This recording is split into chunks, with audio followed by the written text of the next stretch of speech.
was your first week of school?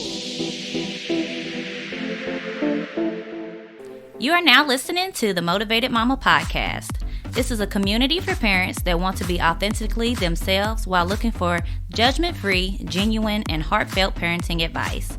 We talk to other mothers and experts to get small, easy steps that we can take to help us accomplish our goals. Learn with me as we discover ways to break patterns of unproductive behavior repeated generation after generation in our families.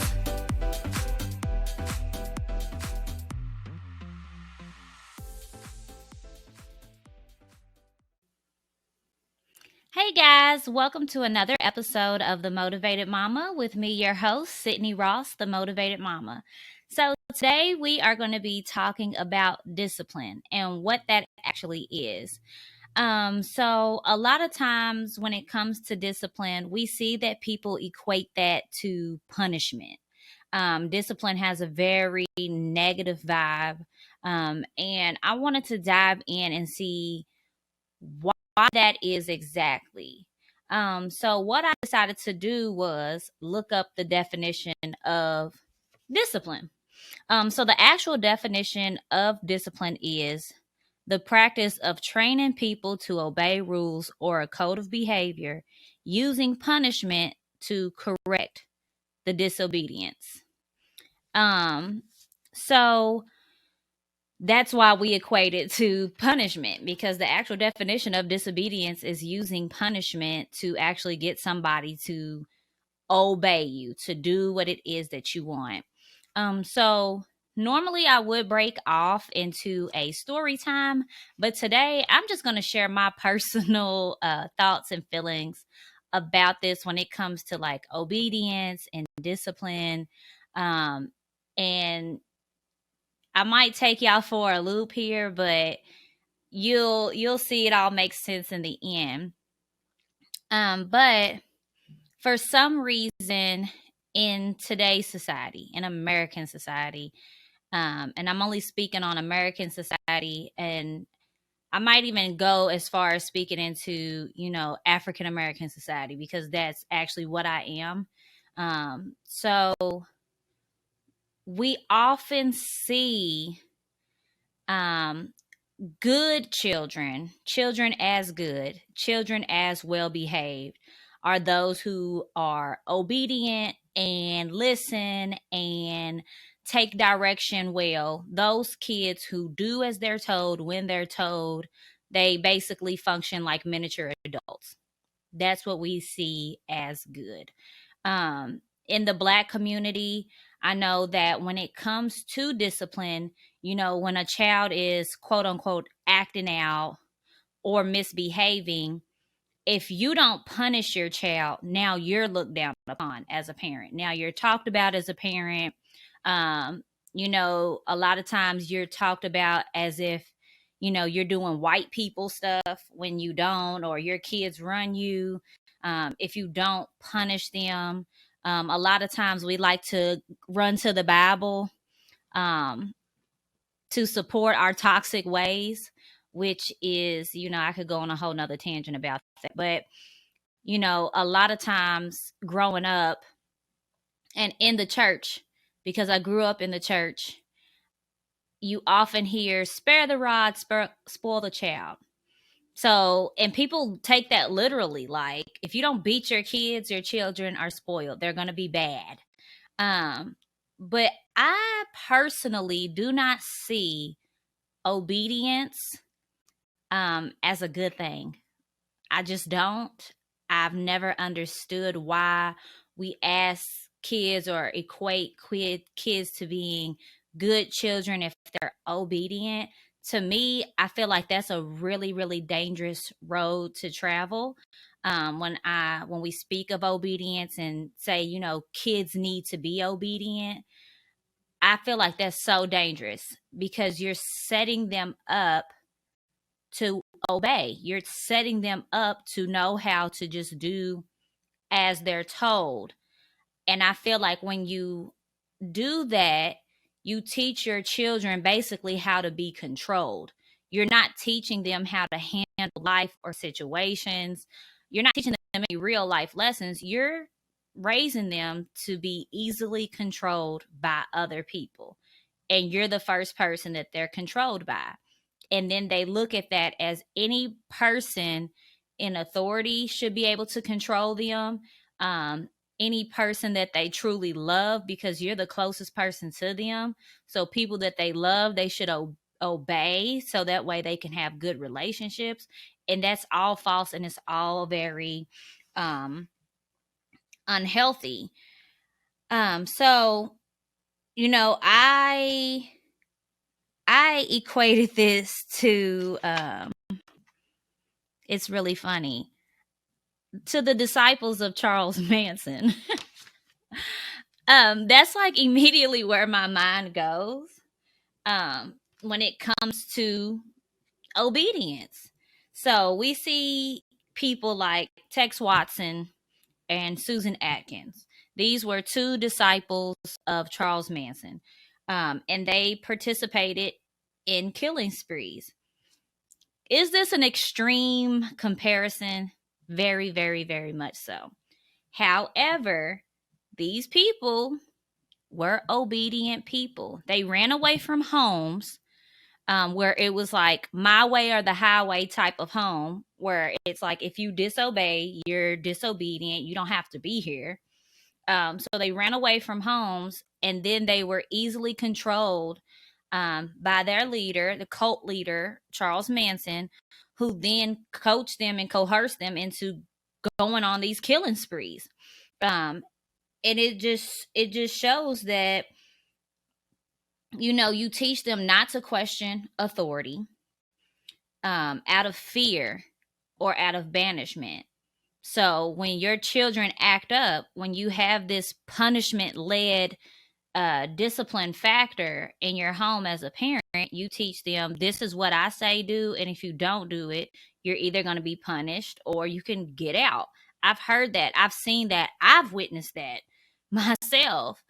So when they have been raised that way, and now they end up with somebody else, so the Charles Manson situation, they are forced to do things that even maybe at the time they don't feel like is necessarily right. But where am I going to go if I don't do these things?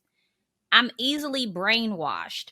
I'm willing to obey, out of fear, because that's how I've been raised. That's what's been embedded in me, is to obey out of fear. So this to me sounds like a very particular parenting style, which is the authoritarian parenting style.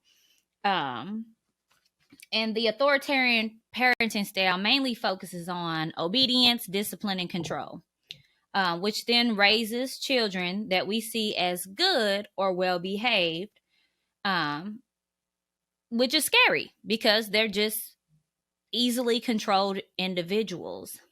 And I feel like that's scary because even if we don't go as far as the children becoming, mass murderers under a cult, you still end up seeing children who grow to be adults who either end up wanting to, you know, be the next controlling individual because now it's my turn. So now I get to inflict this same pain onto somebody else, which is very unhealthy.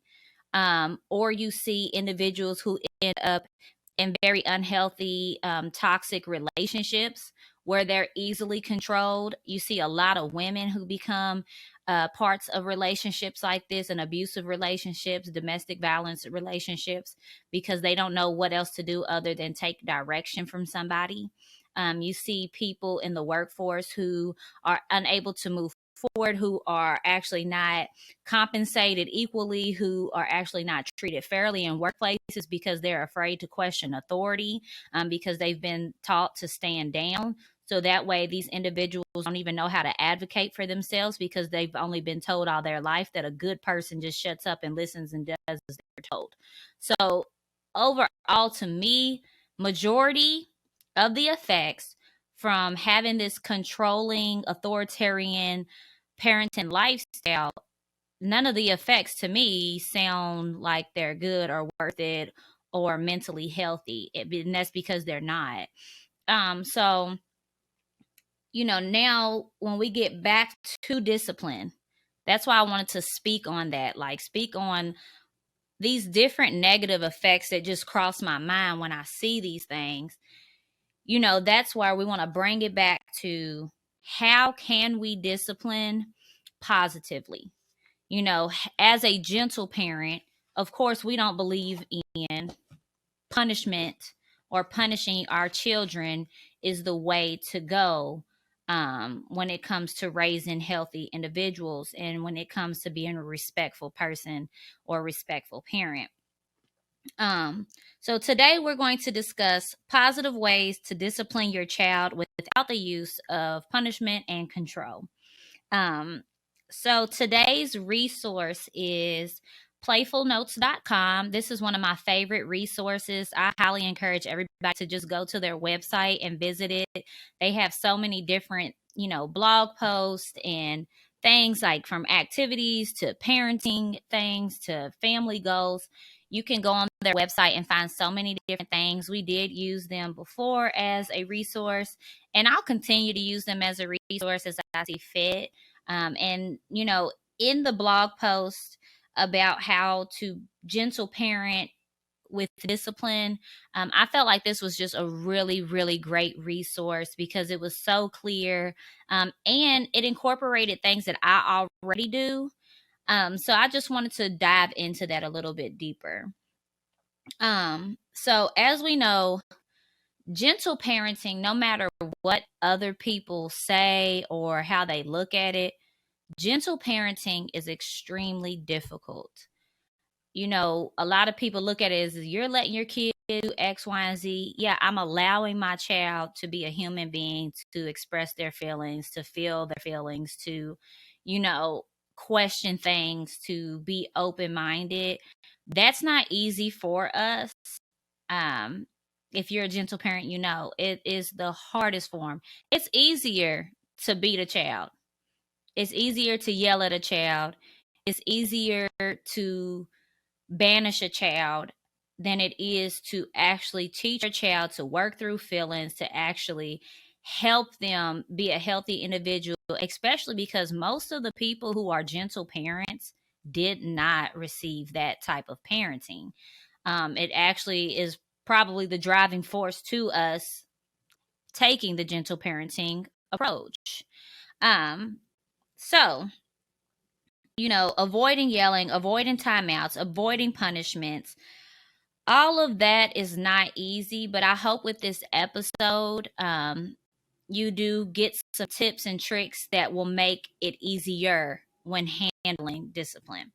So overall, what do I see? How do I view discipline as a gentle parent? As a gentle parent, I view discipline as, setting limits and teaching my children how to make good choices. That's my quote unquote discipline. I believe discipline is all about teaching life lessons. It's not about punishment. It's not about making them feel bad. It's not about telling them what to do or how to do it. It's about opening the door for them to figure things out, and to learn quality life lessons. So that way, when I'm gone or when they're older and on their own, they know how to figure out things and problem solve. So let's just get into it. So we're going to talk about some peaceful discipline techniques. So we're going to go over some peaceful discipline techniques. So the first technique is going to be time ins.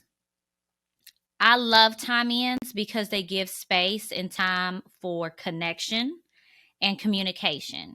So when we do a time in, and time ins can be done not just for toddlers who are having temper tantrums.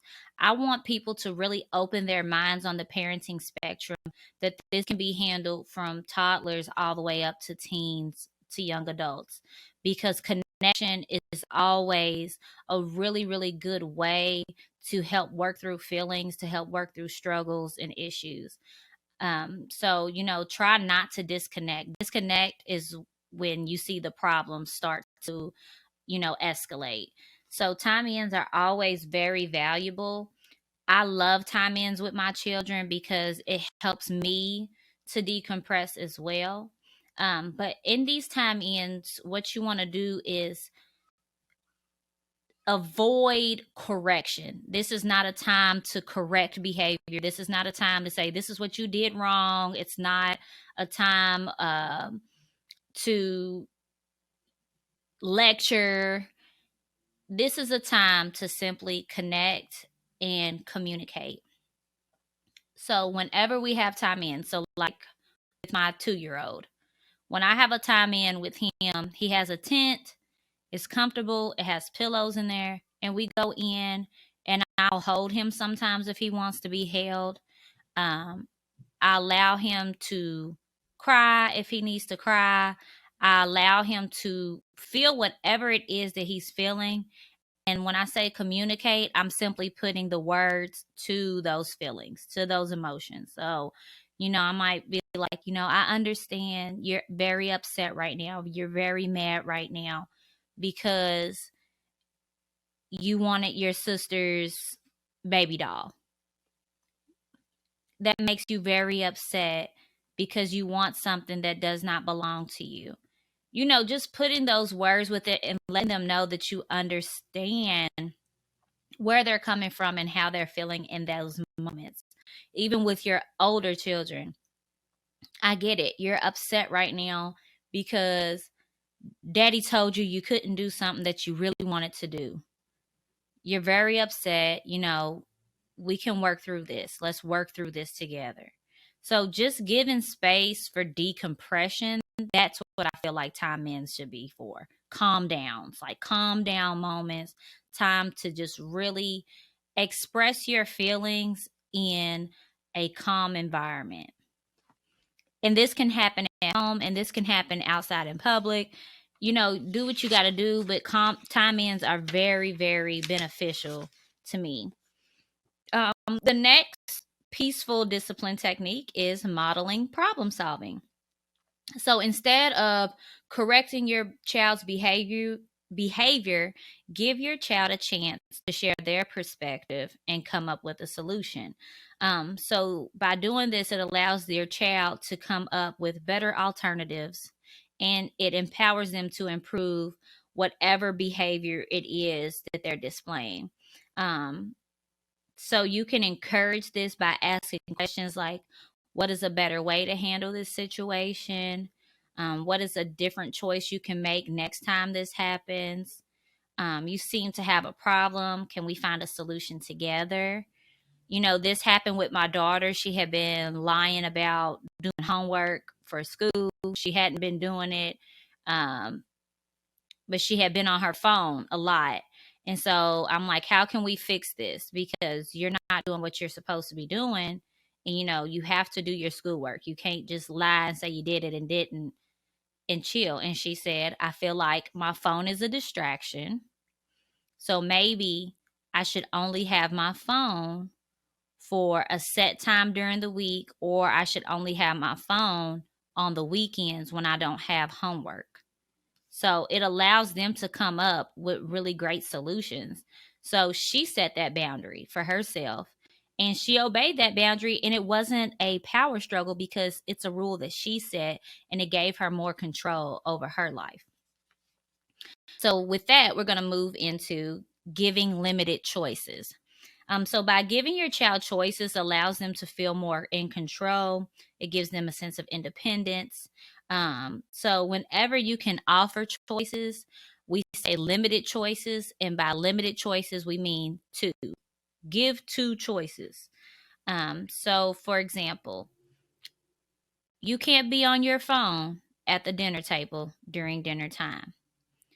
You can either finish what you're doing on your phone while I set the table and get ready for dinner, or you can finish doing what you're doing on your phone after dinner, but no phones at the dinner table.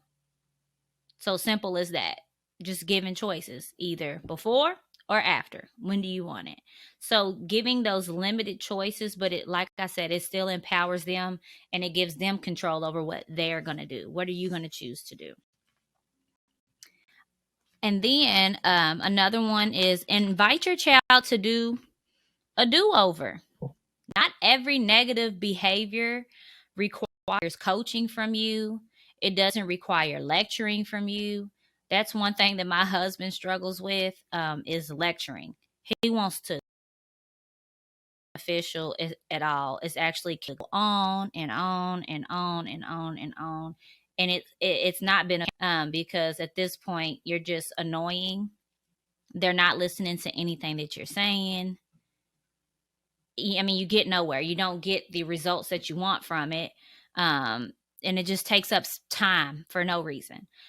So sometimes your child just needs a second chance to get it right.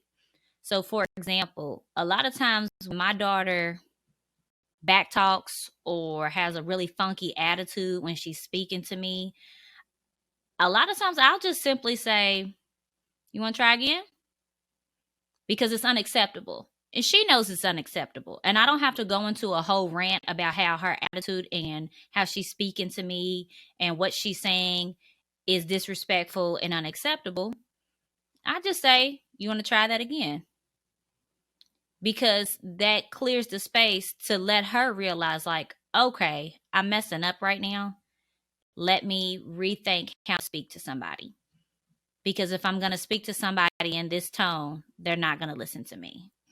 So just give your kids a chance to get it right the second time. Give them space to make it right. So just just say, "Hey, you want to try again? How can you do this differently? Because this isn't working right now." And then another really, really good one that I love are natural consequences. So, natural consequences are basically consequences that happen without your intervention. You don't have to set a consequence, there doesn't have to be a punishment, but this is a great way for your child to learn a lesson because they are seeing and feeling the effects for themselves. So, for instance, it's cold outside, and my kid only wants to wear a t shirt outside. And I tell her, "It's cold outside. You need to put a coat on." "Nah, I'm gonna wear a t-shirt and it, cause I'm fine. I get hot." "Fine, cool." Now, when we go out though, and you're freezing cold, I mean, it is what it is.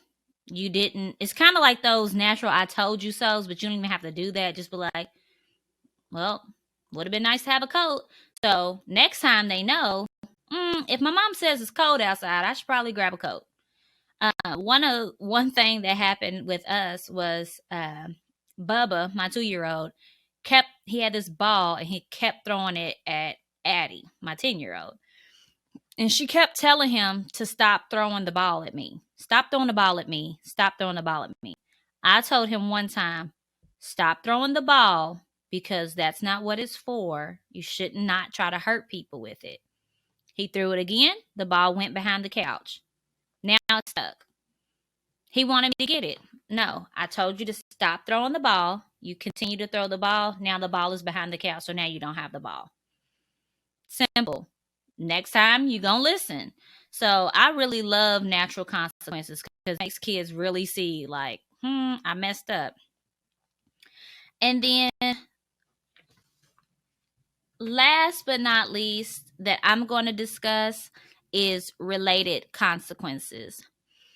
So related consequences, a lot of people see these as a form of punishment, but these can be useful in a gentle, disciplined manner as long as it's respectful and it's not related to it's related to the behavior. So these techniques are okay. You just have to tie gentle parenting into it. So be respectful, and the consequence has to be related to the behavior that is taking place.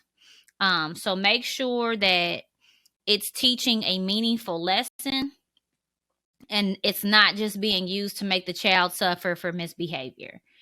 So we don't want to do that. So, for example, if your child is hitting someone with a toy, they have a baseball bat, they're hitting somebody with the baseball bat. You let them know, "Hey, don't hit your friend with a baseball bat. You can hurt them. That's dangerous. That's not how you play with the toy. And then you want to go on by telling them how to play with the toy. You can hit the ball with the baseball bat. You can hit the ground with the baseball bat, but we do not hit each other with the baseball bat. If you continue to hit your friends with the baseball bat, I'm going to have to remove the baseball bat because that's not safe. So, and then if they continue to, hit their friend with a baseball bat, you remove the baseball bat. And when you remove the baseball bat, you let them know, hey, I told you if you continue to hit your friends with the baseball bat, I was going to remove it because that's not safe. So I'm going to remove the baseball bat until you're ready to play with it correctly. So then just give them like a 5-minute break or offer a different toy to play with, since right now this toy isn't working for them. So those are the type of related consequences that we want to use. Some people, me and my daughter had an issue with her cell phone, and the things that she was doing on her cell phone, which were not age appropriate things. They were dangerous. And, as a gentle parenting advocate, sometimes you get attacked by other gentle parents. They love doing that, which is not very helpful. But when I said that I took my daughter's phone, that blew up like, oh my God, that's punishing her, whatever. But I had to explain the consequence was, if you're doing something that's going to harm yourself or others, then I have to remove it because now it's not serving you correctly. You're not using it correctly. It's not benefiting you. So now I have to remove it until we can figure out a plan to move forward with safety cell phone usage. But if she's already been told before and warned before, and she comes back and continues the same behavior again, then it's my place as a parent to remove whatever it is that is causing her danger or making her cause danger or harm to herself. So I'm not going to allow my child to continue. I'm not going to just keep them in a dangerous situation because I'm a gentle parent. So you really have to use, discretion when you're using these different techniques. And there are a lot more techniques that they go over on playfulnotes.com. Different techniques for, gentle parenting and discipline and peaceful discipline techniques. So I really do encourage you all to go back to that website, so that way you can look at the full list of different techniques that they do have in place to help you discipline your child in a peaceful manner, without punishment, without yelling, without control, but it gives them more life lessons and tools to use later on down the road, and it helps keep that connection bond between you and your child. So the website, like I said, is playfulnotes.com, and it's under family, life, and then parenting. The link will also be available in the show notes and on our social media pages. So I did want to take some time out to go over our social media pages. So we do have on Facebook 2 separate pages. So we have the Motivated Mama podcast. On that page on Facebook, you will find all of the podcast episodes. You will find the YouTube episode links, and you will find the resources that we use and talk about in each of our episodes. So every type of resource that goes in line with a specific episode, you will find those directly on the Motivated Mama podcast Facebook page. We also have the Motivated Mama parenting support group, but it's just called the Motivated Mama if you look it up on Facebook. And it is a group, so you would have to join that group. But in that group, whenever episodes drop on every Tuesday, we post the links to the episodes, to the YouTube pages. We have the links to the resources that we use. But that is also a really good space to go to for resources on everything parenting. I make sure to post lots of activities for kids, lots of parenting advice. It's a really great space for parents to come and type in any type of questions that they have, any type of issues or situations that they're currently dealing with. They can go there and type in to receive advice and resources from the other members of the group. So that's a really great resource for open communication. It also tells about any events that I, the Motivated Mama, have going on locally. So we do some in-person events. We do some parent support groups. So you can see about those through the Facebook page, The Motivated Mama. And then we also have our website. Our website is momamapodcast.com. That tells everything about the Motivated Mama. It has, different links on there as well. It has the parenting toolbox with everything that we discuss on the podcast itself. So momamapodcast.com. And then we also have the Motivated Instagram page. That's more personal stuff, but it shows like different things that I'm doing with my kids and family. And it also, tells about the podcast, of course. But it's just called The Motivated Mama. But the T is the in The Motivated Mama is a TH. So if you were to go, it'd be the. Those are all of our different social media Motivated Mama, and you can post those through the Instagram page. So those. Our podcast is on all podcast platforms. So anywhere that you listen to a podcast, always tune in, always send your friends and family members, anybody who works closely with children or has grandchildren, send them our way. So to Motivated Mama Podcast, like I said, we're on all streaming, wherever you stream your podcast or listen to your podcast, we're on all platforms. And then we also have the YouTube page, so Motivated Mama Podcast on YouTube as well. So you can watch these videos. So if you're more inclined to watch than listen, you can do that either way. But I just really encourage everyone to check us out because this is a really great resource. We do have some other resources that we always send you to. And it makes parenting a little bit easier when somebody can provide those. So I like being able to provide the resources for you, to provide the advice, to answer the questions that you have. And you can also, through the momamapodcast.com, you can type in questions. We have a link where you can email us directly any questions that you have, any topics that you may want to hear about. You can send those to directly, or you can, write in on any of the social media platforms, and those will come to me directly. So that way I can answer any questions that you may have, or we can talk about the topics that you may need discussed on the podcast itself. We can create episodes based off of what you need. So that's what we're here for. We're just here to be another parenting tool for your toolbox.